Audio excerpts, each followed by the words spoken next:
ជំរាបសួរអ្នកទាំងគ្នាមកកាន់ឆាតផងថ្ងៃហ្នឹងខ្ញុំនឹងធ្វើការ compare កាមេរ៉ាចំនួន2 5D Mark III ជាកាមេរ៉ាស៊េរីចាស់ 6D កាមេរ៉ាស៊េរីចាស់ហើយប្រភេទកាមេរ៉ាទាំងពីរនេះគឺជាកាមេរ៉ាដែលប្រភេទ full frame DSLR អ្នកអាចឃើញធំមែនតើហើយខ្ញុំថ្ងៃហ្នឹងខ្ញុំធ្វើការ compare ទៅលើរូបភាពដែលខ្ញុំថតទៅកាន់កាមេរ៉ាដែលកំពុងតែថតហ្នឹងគឺខ្ញុំប្រើ shutter speed aperture ISO និយាយទៅគឺគ្រប់យ៉ាងខ្ញុំធ្វើឲ្យដូចគ្នាដើម្បីឲ្យវា fair អូខេហើយជំនាញបន្ទាប់ខ្ញុំនឹងថតរូបឲ្យចំចំណុចណាមួយខ្ញុំប្រើសម្រាប់ picture style គឺយើង choose យកដូចគ្នា white balance និយាយទៅគ្រប់យ៉ាង K ហ្នឹងគឺយើងត្រូវដាក់កម្រិតប្រហែលគ្នាហើយខ្ញុំនឹងបញ្ជាក់នៅពេលដែលខ្ញុំថតរួច Nice ឥឡូវយើងទៅកំពុងតែកាត់ Canon 6D ជាមួយនឹង lens 3570នេះ lens ប្រភេទ lens zoom lens សេរីចាស់ហើយខ្ញុំនឹងប្រើ aperture វា f4 shutter speed ខ្ញុំនឹងប្រើវា250វាយ៉ាងភ្លឺចេះណាស់ខ្ញុំនឹងប្រើ shutter speed ចំនួន125អូខេហើយ ISO យើងយក800អូខេខ្ញុំនឹងថតទៅកាន់កាមេរ៉ាហ្នឹង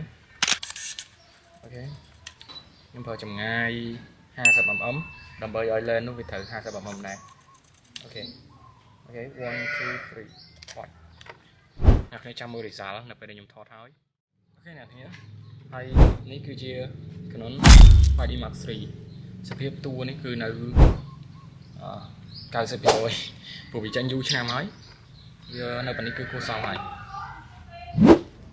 ខ្ញុំប្រើជាមួយនឹង lens 50mm មិនមែនជាប្រភេទ lens STM ទេ lens នេះជាប្រភេទ lens macro version 2 lens នេះគេយកទៅប្រើការបានច្រើននៅស្អាតទាំង lens ទាំងតួមកឈុតនេះគឺអីមែនតើខ្ញុំនឹងថតខ្ញុំប្រើ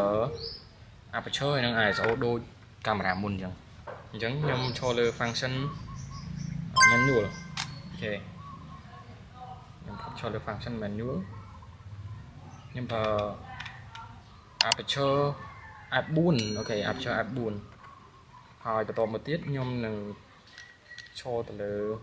shutter speed 125 ISO កាមេរ៉ាមិញដូចជា800អូខេខ្ញុំ choose 800អូខេហើយចាំយើងមើល result ទាំងអស់គ្នាហើយរូបភាពដែលខ្ញុំ compare ហើយគឺខ្ញុំអត់កែទេគឺខ្ញុំដាក់ទៅរូបភាព zin តែម្ដងហើយអ្នកគ្នាចាំមើលបានអូខេឥឡូវយើងធ្វើការ take មួយសិនអូខេ1 2